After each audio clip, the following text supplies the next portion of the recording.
So waar begin vertroue op die Here? Vertroue op die Here begin dieselfde tyd wat jy 'n tweede keer of nuut gebore word.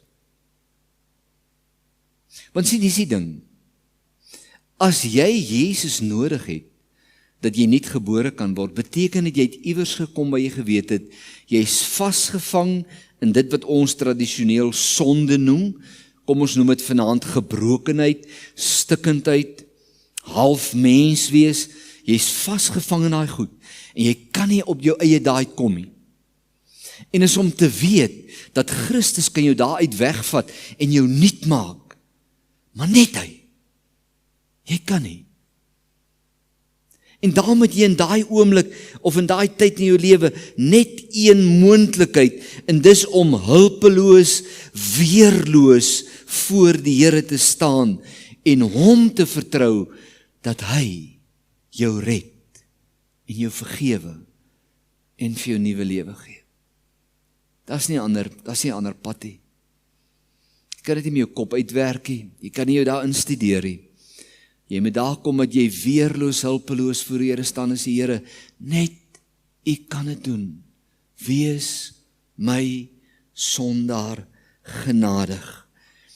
Want as jy dit met jou hele hart doen, is dit die eerste oomblik waarin jy God regtig vertrou. Waarin jy God vertrou, luister nou mooi, dat hy dit wat hy sê, naamlik dat Christus genoeg is en dat hy ons sal red, dat hy wat hy sê doen, en dat hy is wie hy is. Hy is 'n God wat wil red. Hy het geen behaag daarin dat enigeen verlore gaan nie. Maar op daai oomblik vertrou ek daarop met alles in my binneste, Here, red my. Maak my nuut. Wees my genadig. Ek vertrou daarop dat God is wie hy is en dat hy doen wat hy sê hy doen. En wanneer ek daai plek in my lewe bereik, dan doen God wat hy sê hy doen. Dan is hy wie hy is, want hy red my.